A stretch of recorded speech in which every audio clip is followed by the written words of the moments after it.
Hello, I'm Sunny Williams. I'm up here on the International Space Station. So this is Node 2. This is a really cool module. Of course, most of these modules you'll see they have 4 sides and they're put together. That way we could sort of work on a flat plane, either a wall, a floor, another wall, or the ceiling. But you know, again, all you have to do is turn yourself and your reference changes. The reason I'm bringing that up is because this is where 4 out of 6 of us sleep. And so people always ask about sleeping in space. Do you lie down? Are you in a bed? Not really, because it doesn't matter. You don't really have the sensation of lying down. You just sit in your sleeping bag. So here's one sleep station right here. I'm going in right now. You can follow me if you want. So I'm inside. It's sort of like a little phone booth, but it's pretty comfy. I've got a sleeping bag right here that we sleep in, so we don't have sort of like a little bit of a cover. We don't fly all over the place. But you know, you can sleep in any orientation. I have it sleeping, feeling like I'm standing up right now, but like you saw, I'm on the floor. But it doesn't matter if I turn over and I sleep upside down. I can't have it. I don't have any sensation in my head that tells me that I'm upside down, so it really doesn't matter. The sleep station is also like a little office. We've got a computer in here. As you can see, we've got a couple little toys. I've got some books. I've got some clothes and other things that make it sort of like home. I'm coming out. And just for reference, that's one sleep station. This one's another. Right here. There's one on the ceiling, if you want to call it. Right here. And then there's a 4th on the other wall over here. So all of us sleep in a little bit of a circle. All right, come on back. There's more to show you.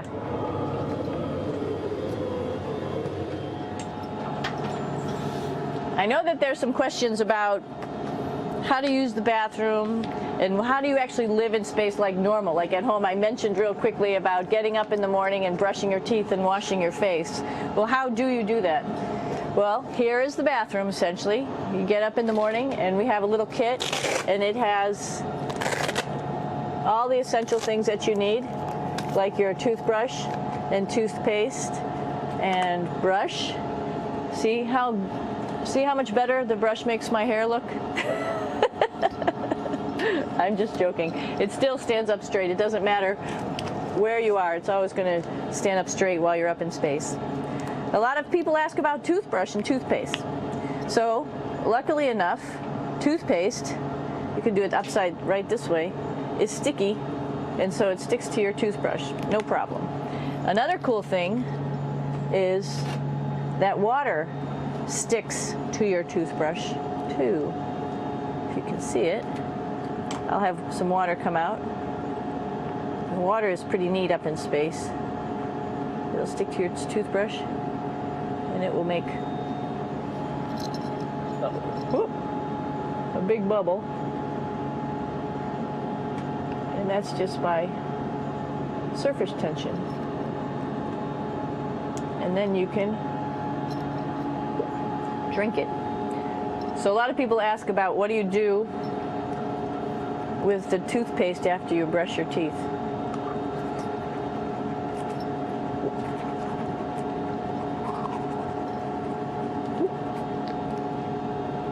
Two options. Swallow it, and it's sort of like mouthwash, but it tastes a little gross. Or you can just spit it out in a paper towel, and then you don't have to worry about it. Swallowing thing I wouldn't recommend at home. I'm only up here for 4 months, so it's not that bad. One of the most pressing questions about living in space, of course, is the bathroom. So let's take a look at that little piece of work. Come on in.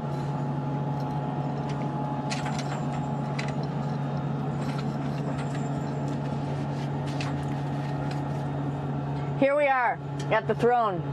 This is awesome. You might see the little You might have noticed the little moon on the outside. This is our orbital outhouse right here.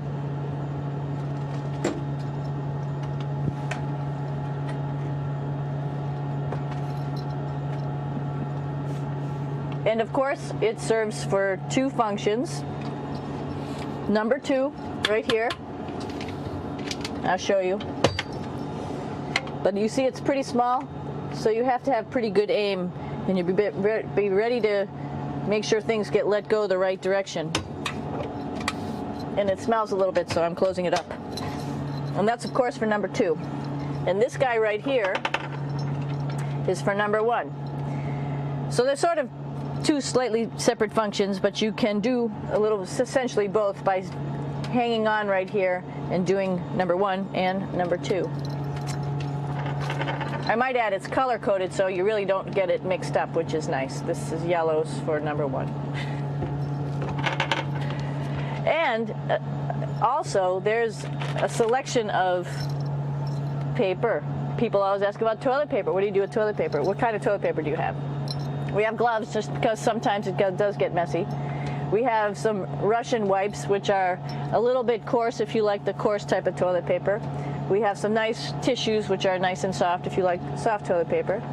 We have Huggies, just for any cleanup. You know, we were all babies once, and this sort of helps. And then if things get really out of control, we have disinfectant wipes, just to make sure we clean up here. Because, you know, just like the water I showed you, the number 1 stuff can sort of go all over the place if you don't aim correctly. And did I mention both of these have a little bit of suction, so they should keep things going in the right direction. But like I said, sometimes things get a little out of control if you are out of control yourself flying around. So we have lots of protective stuff. And of course, you do have your privacy. There's a little door, so other people know that you're in there. Here's a pretty cool place. This is sort of like in your house where everybody meets in the morning. After you wash your face, brush your teeth, you want to find something for breakfast. And this is our kitchen. You might notice there's all sorts of foods here. It's like opening the refrigerator. You got all your different stuff that you want to have: drinks, meats, eggs, vegetables, cereals, bread, snacks. And that's a good place. That's where you find all the candy. Side dishes, and then some little power bars just in case. So we have all this type of food. Some of it is dehydrated, and so we have to hydrate it, fill it up with water. Some of it is already made, and then all we have to do is heat it up. So something like this, I'm pulling out barbecued beef brisket. Pretty yummy. Not only is this food made in the U.S., but we also have food here from Japan. We've got Russian food. As you can see, all these red containers are filled with food that's from Russia. And then we get some of our specialty stuff, some things that we like, some of our favorite stuff that your family can send up. In fact, I like fluffernutters, and so I got sent up some fluff so I could make my fluffernutter with peanut butter. So you have a lot of food up here, no problems. Now, I'm going to say where we are. So right now, we're in the Japanese laboratory. It's one laboratory out of many here on the International Space Station. It's actually on the left-hand side. If I was the International Space Station and I was flying through space like this, my left hand would be where the Japanese laboratory is.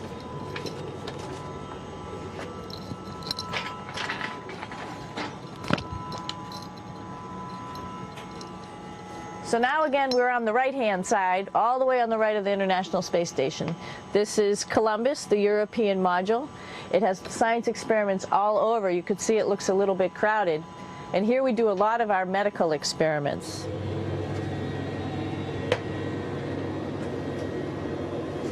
Here we are in the U.S. laboratory. Again, this is a laboratory with science experiments on all of the walls here, all sorts of stuff that we do. And one of the things we also do is we exercise. We have some exercise equipment on board the space station. We need to do that because we lose bone density and muscle mass while we're up here, and that's a result of not having to fight against gravity. So how we keep ourselves in shape are with a bike, a treadmill, and a weightlifting machine. This is the bike. You notice the clip pedals. So all you need to do is actually clip your feet in, and then you can start pedaling. You don't need a seat because you don't sit down. Actually, I haven't sat down for 6 months now, so you don't need any type of seat. Just make sure you're held in with your pedals. You probably see that the bike bounces around a little bit. As I move it, it's not steady and held to the wall firmly. And the reason for that is the space station is pretty big. You saw that there's also solar arrays on the space station. If we start putting any forces into the space station, it's going to make those solar arrays bounce around a little bit. So to prevent that, the machines bounce around a little bit, move around a little bit, and that way we don't put any forces onto the structure of the spacecraft out to the solar arrays. All right, a little farther on. Come on.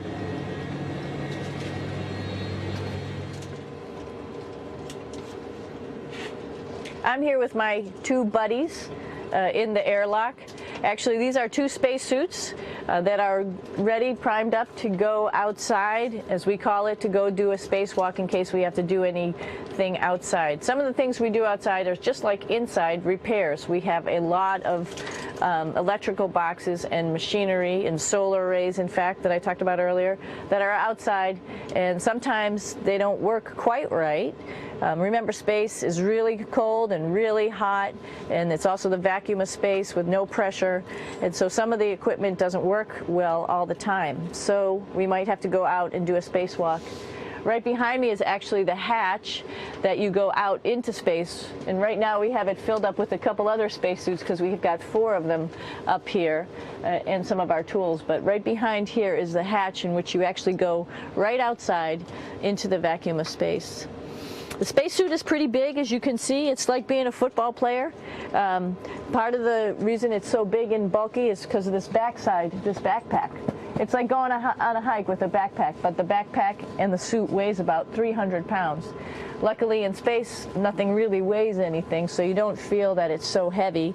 But we need to have such a big suit because that guy back there is essentially the heart of the spacecraft. I call this actually a spacecraft. It has all the oxygen for you. It has all the carbon dioxide removal system for you. It also has a heating and cooling system to make sure to regulate our body temperatures while we're outside. It also has a computer, so it tells you on a display here if there's anything that's going wrong with the suit, if we're running out of oxygen, if we have too much carbon dioxide, or any type of electrical problem. So it's a pretty awesome little spacecraft, and actually got to go out, use my little spacecraft a couple times, and it worked like a charm. Lucky that it works very nice. You might want to see what the helmet looks like. It's pretty cool too. We don't usually go out like this, so you usually can see when the helmet's open. So you can see what it looks like inside. Somebody's little head would be inside of here. So you can see, you can turn your head all the way around while you're inside of there, but the helmet stays still. So that's determines your how far you could see. And it's usually pretty sunny out there, so we have to wear our sunglasses, and this is our sunglasses right here, which make you look pretty cool.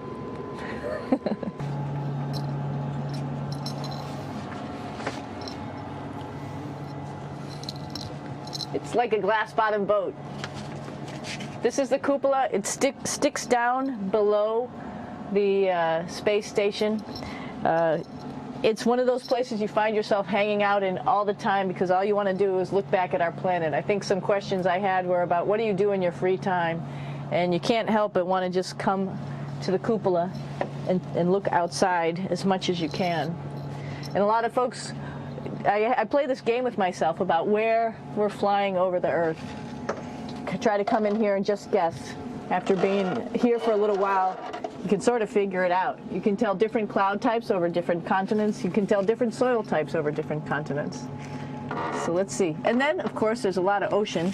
So usually we're over the ocean at first glance. I will tell you in just a moment where we are.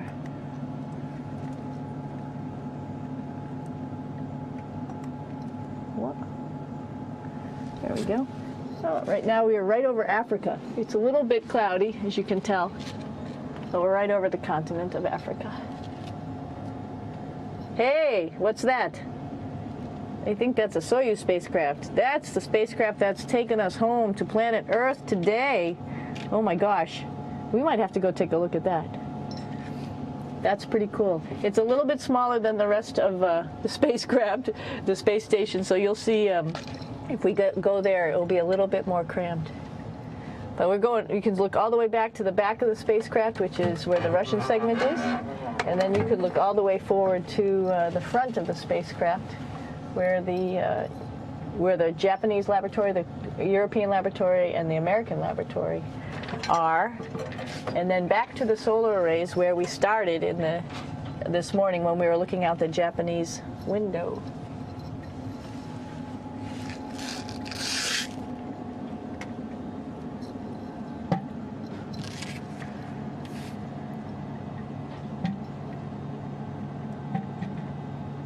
So other questions that were here are, what would you recommend as a job, if so, and to what type of person would want to be an astronaut? I think people who would like to explore, of course people who like math and science, that's what this is all about. We have people in the office who are doctors, teachers, veterinarians, engineers, pilots, so all sorts of people become astronauts, and I think if you see it's just sort of cool, so I think people who like to do a little adventure and like to do cool stuff probably usually become astronauts. Hey, one thing I didn't show you, or I talked about but I didn't show you, was the exercise, another piece of exercise device, which is the advanced resistive exercise, and that's what this is right here. This is ARED, and you could probably see this bar.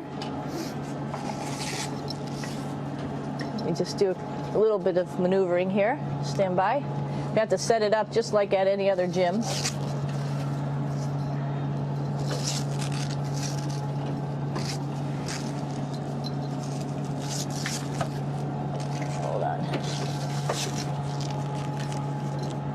Show you how this works.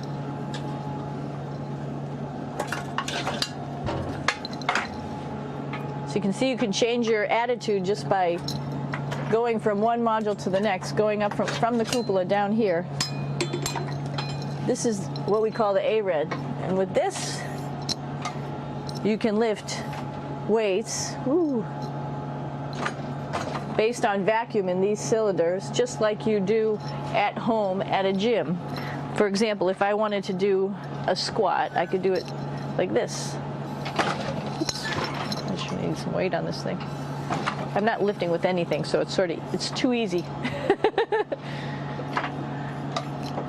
One of the cool things you could do things that you can't do at home. For example, single leg squats with just one leg, because the other leg, you won't fall over. So all sorts of stuff. You can also do bench press. We have a bench that we could add on here, so you can work on your beach muscles.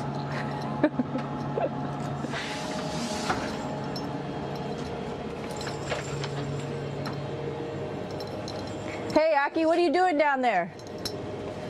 Crashing things. This is one of the cool things about space, too.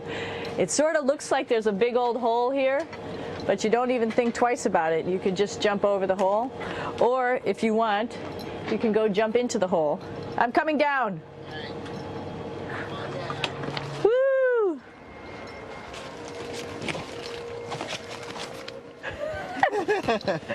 Then you can come right back up again, like Superman. Woo!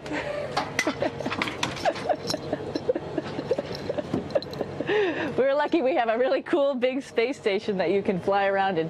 That's actually called the PMM. You might have saw it out the window. It's a big silver canister. What's really great about that is it's essentially our closet in our pantry, or whatever you want to call it. We have extra food down there, we have extra clothes, we actually throw the trash out down there. So it's nice and organized, and we have all of our stuff that we need while we're working in all these other modules all stowed in this location down here. And it's a lot of fun to play in. So we're going into the Russian segment. Be ready. You don't need a passport either.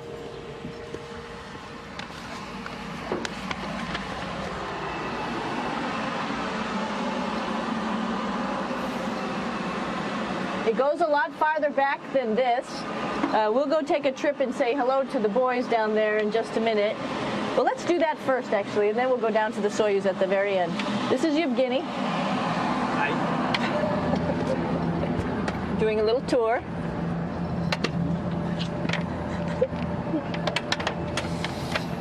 This is the FGB, and what's cool about this module, it is actually the very first piece of the space station that came up in 1998.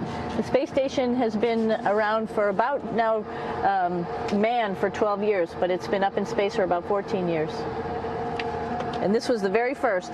It is like the Russians' PMM. It has a lot of storage, as you can see.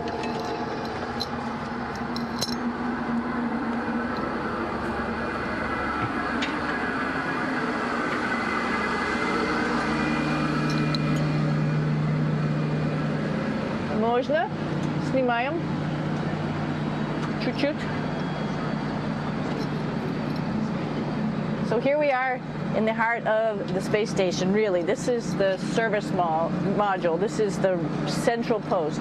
In case we had any problems, I know a couple of the questions were about what type of things do you have to worry about.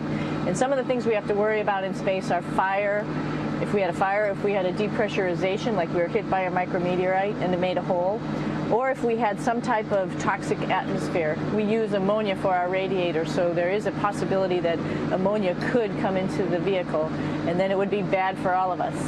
If we have any of those problems, we come right here, which we call the central post. It is the main heart of the space station. It was also the first computers that came up here that ran the space station. And so behind this wall right here are these main computers.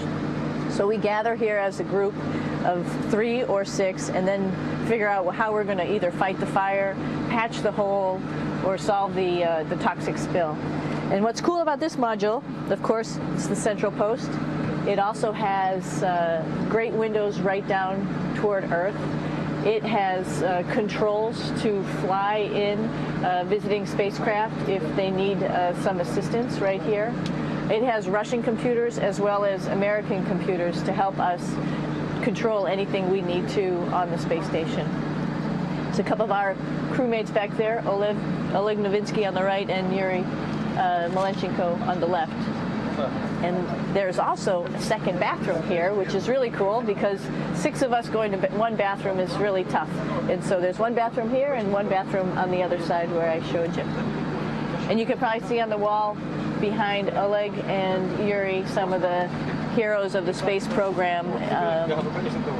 Sergei Korolev, who was a chief designer of putting men into space, and of course on the right-hand side, Yuri Gagarin, the first man to go into space. So just reminds us of our roots. Yuri, what are you doing? Что делать? Making coffee. Oh. Black coffee. Yeah. Looks good. Okay. Спасибо. We're going to check out our Soyuz real quick. Make sure it's ready to go. All right, back to the Soyuz.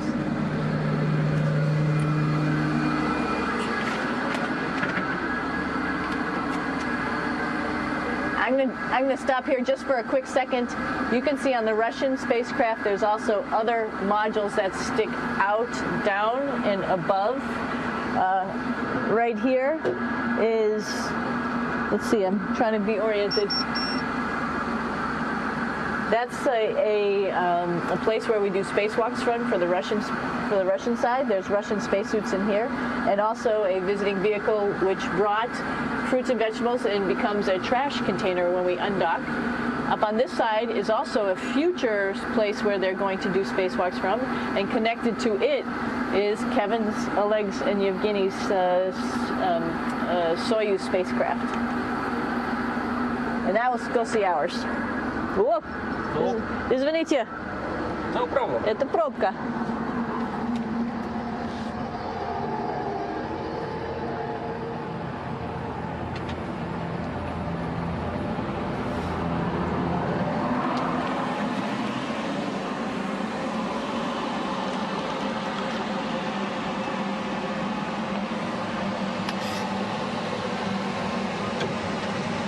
Coming down. cone.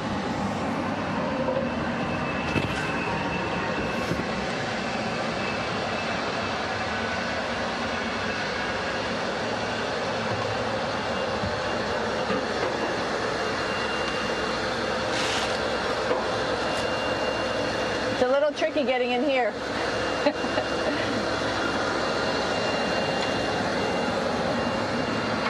This is the docking probe right here, this big thing. This helps us connect to the spacecraft. This probe actually sticks into this cone, and that's how the spacecraft, our Soyuz, becomes connected to the ISS initially. That is then replaced by clamps, which are around here, that will allow the two spacecraft to be stuck together. And then you can remove the probe and the cone.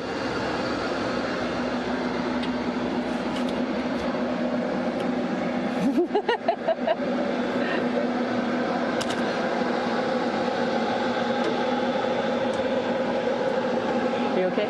All right, so here we are in the Soyuz. This is what we call the BEO, the living compartment, bytovой отсек in Russian. It also has a little bathroom. It's not as good as the other bathrooms, so we try not to use it too much. It has drinking water in it if we need something to drink. And then, of course, it's filled up with a lot of cargo for us. Bringing up and also bringing back down. It has a second purpose when it comes back to Earth. It serves as a garbage container. During the descent, we'll get rid of this area right here, and everything that's in it will just burn up as it's coming into the atmosphere, so that way we can get rid of a little bit of trash. But the main area where we were on launch and where we're going to be on descent is down here, because we're not part of the trash. So we're in a safe place. So we're in the descent module, SA. It's a little small, but you can get in.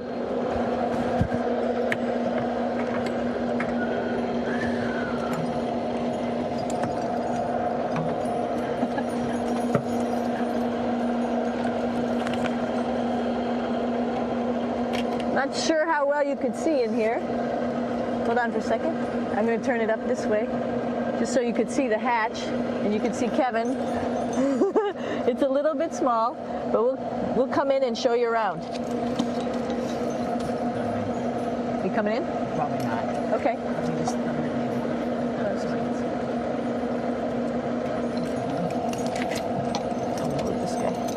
Got to move a couple things. We were just starting to get ready. We're preparing a couple days ago for our ride home. It's a little bit squishy, but everybody asks, how do you sit in the Soyuz? And you sort of sit in your seat like this.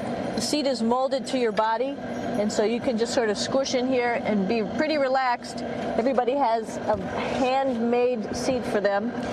And then, of course, there's a control panel, and that's where we do most of our actions and work right here. There's hand controllers, which you can fly the vehicle with, and there's a stick right here, primarily used for communications when we're trying to talk to the ground. So 3 of us fit in here. Like I said, it's a little squishy, but somehow it seems like we all managed to get in here and fit pretty well, and it's a pretty safe ride home. You're probably wondering, what's all this junk behind us? Well, it's all of our parachute, first of all, and then it's all of our survival gear, just in case we end up landing in some strange place on the planet and nobody's there to rescue us right away. We have all sorts of survival gear with us, keeping us safe in here. So they've pretty much thought of everything. And we'll be home on the planet within the next 12 hours. Pretty shocking.